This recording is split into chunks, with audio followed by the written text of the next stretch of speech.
welcome back to the Hogfather channel.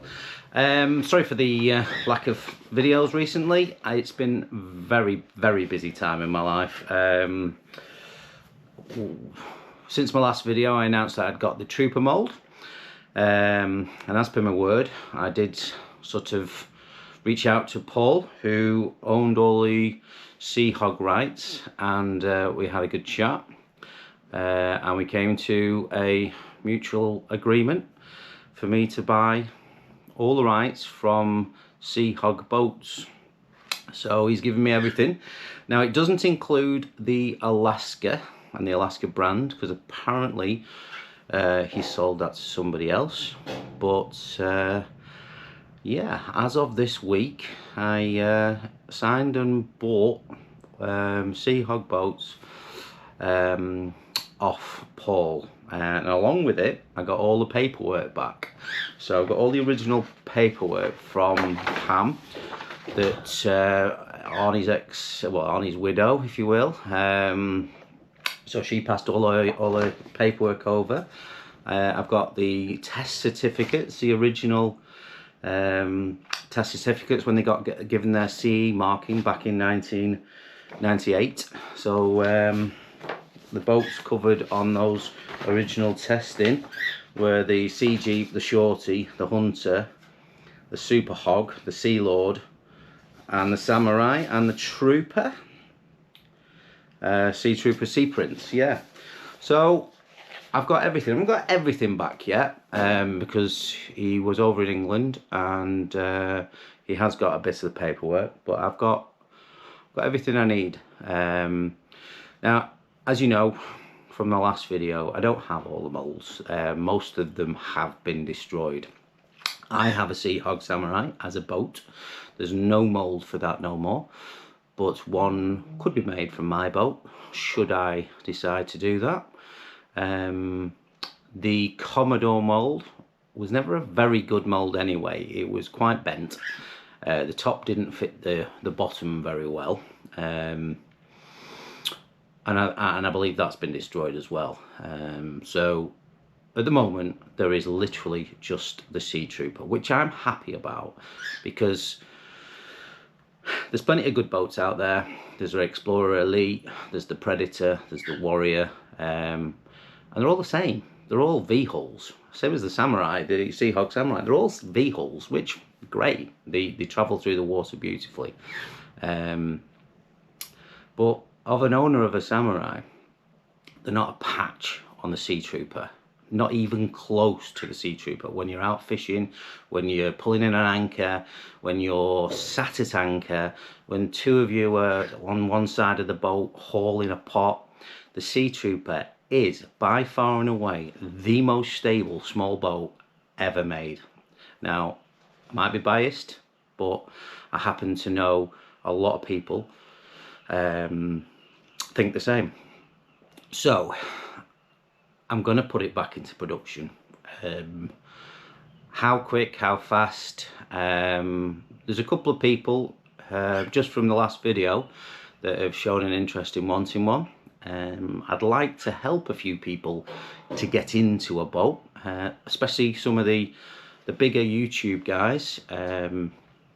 Yeah, the fishing the shore, it's another string to their bow. So I'm not in this to make money. I bought it off a whim, because I love the Sea Hog boat brand. I love Sea Hog boats. I absolutely adored my Trooper. I wasn't happy with the Tohatsu I ended up, so I'm gonna have to look into something different to put on the back of it, a bit more gutsy. It's a big small boat, and that's how Arnie advertised it. It was the biggest small boat you'll ever own, and it's a chunk of a boat for something that's just over 15 foot. It's a big boat. It has got one of the largest gunnels, which is the side of the boat, on the market. I think it's something like 36 inches from the floor to the top. You do not need handrails. Now, already people have asked, are we bringing the Commodore back?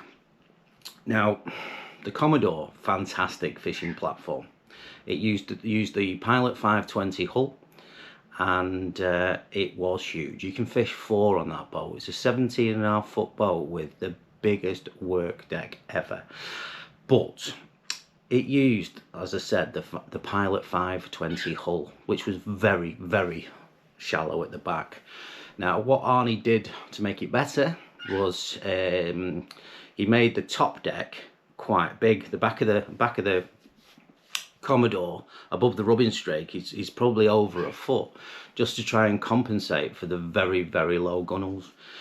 So, if I was going to do another boat, I think I would more look into extending the Trooper by 3 foot than doing a new Commodore, because I do believe the Trooper is the biggest and best small boat there is on the market, or ever has been on the market. Now, as I said, I'm not in this for money. I have a full-time job.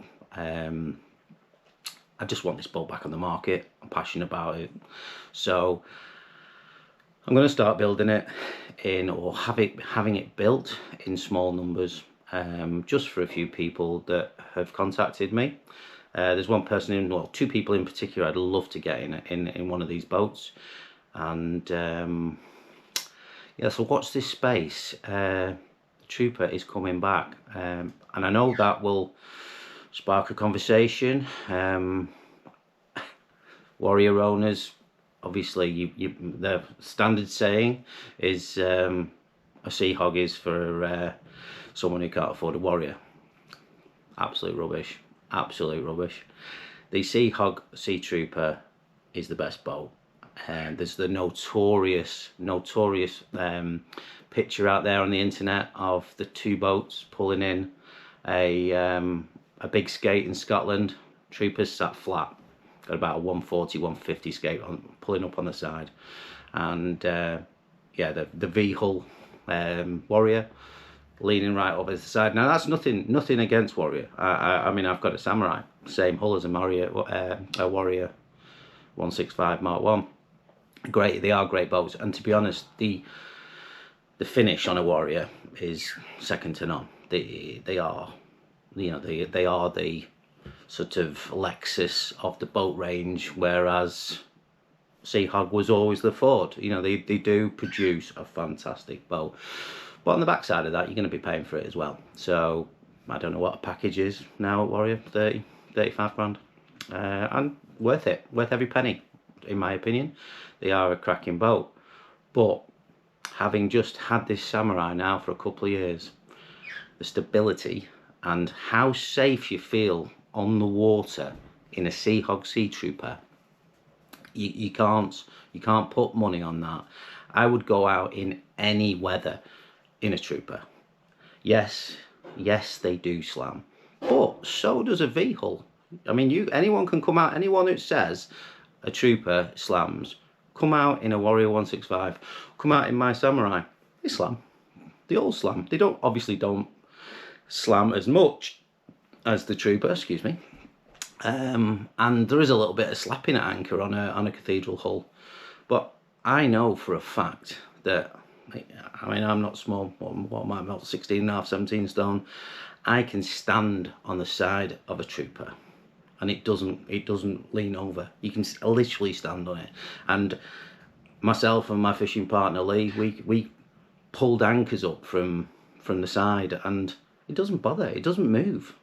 Whereas once you're on, say, the Samurai, you have to watch where you are in the boat. You know, if you're feathering that side, I'll feather this side, because, you know, they're a vehicle, and that's how they're designed. Great skipping through the water. I mean, mine does 30 odd knots because it's got a 90 on the back and it's got a lovely shaped hull. But at anchor, it's not a patch on a Seatrooper. So anyway, enough waffling about. Some of the paperwork's very interesting, and I will be going through it. Surprising how many other boat companies Arnie down at Sea Hog engulfed. I mean, there's a speedboat company that he bought, and the rights for inside. So that was the Super V, Sims Super V, that became the Seahog Super V.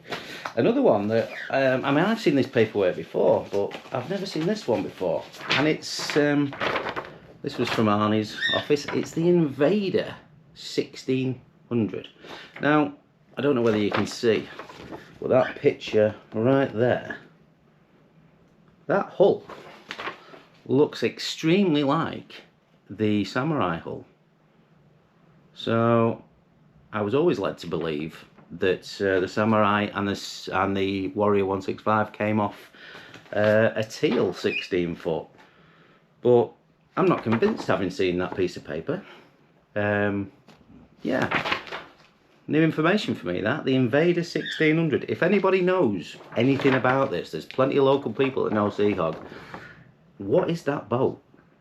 Is that the hull that became the Samurai? And obviously then the Warrior 165. I do not know. Interesting. Going through all this paperwork, it's quite lengthy. There's pictures of people's boats they've bought, and some famous ones that were in brochures. These are all Arnie's old personal pictures, these.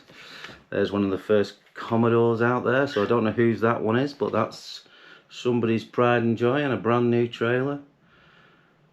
Yeah, absolutely fantastic. So when I get through these, if there's anything interesting, I will share it, and I'm going to look forward to doing it. I've got in touch with a boat builder.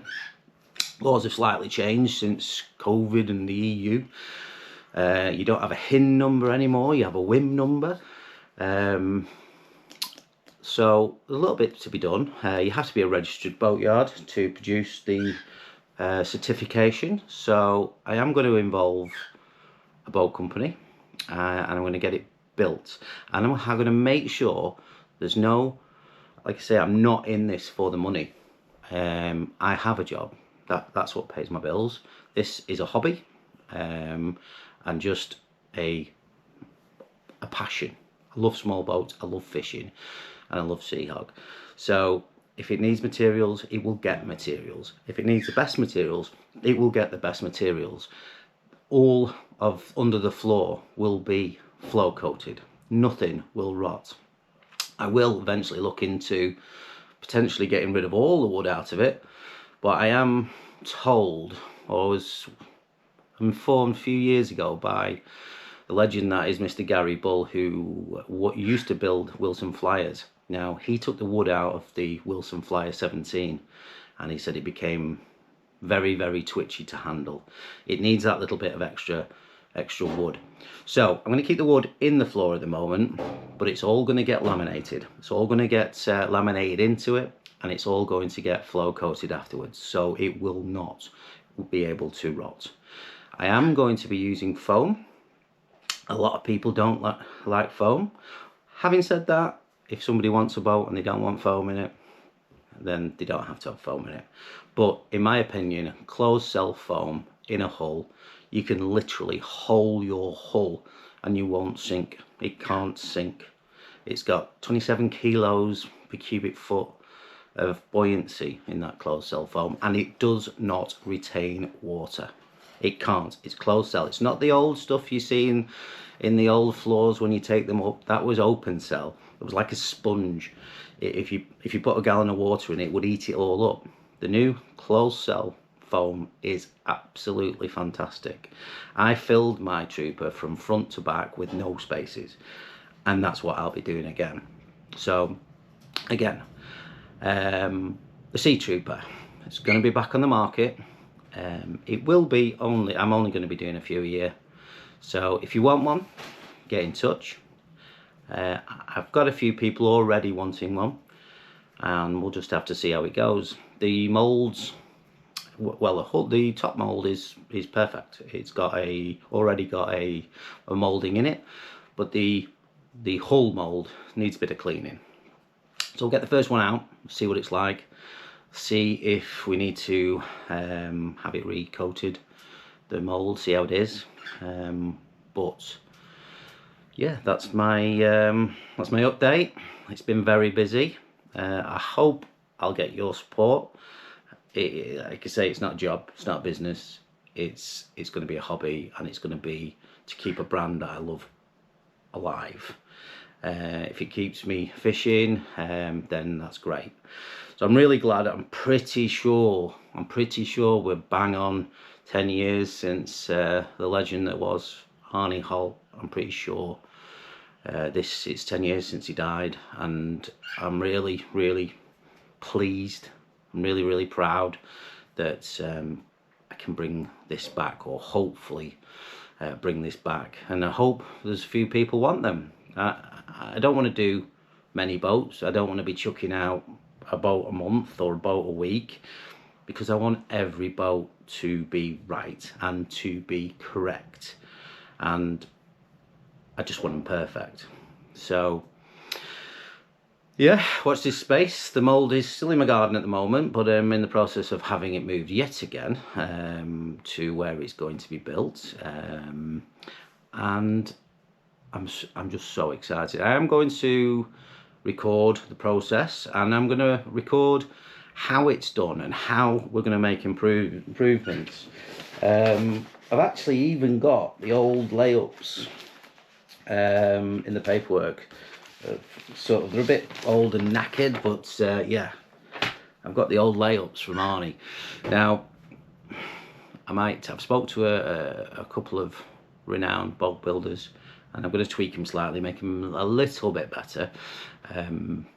Yeah, so there are going to be some slight changes, but only for the better. Nothing, no scrimping, no saving.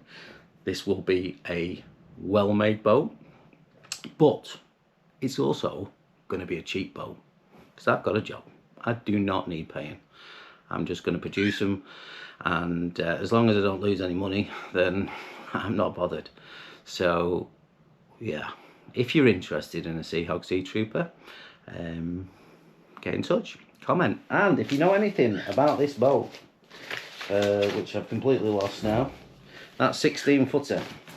If you know anything about it, the Invader 16 foot, I'm really intrigued, because that, I'll have to look, my boat's not here, it's in Anglesey, but I'm going to have to look at the pictures and see whether that was the birth of the samurai and the warrior, because I've always been told it was the Teal 16, but why is this in Arnie's folder? Why? Now, everything else is in here, like the Sugden 459. Arnie bought Sugden 459, that's all in here. The letter of sign over. The Super V, Sims Super V, that's in here. But why is that in here? Was it a teal? Or was it an Invader? Or was the Invader a teal? We don't know.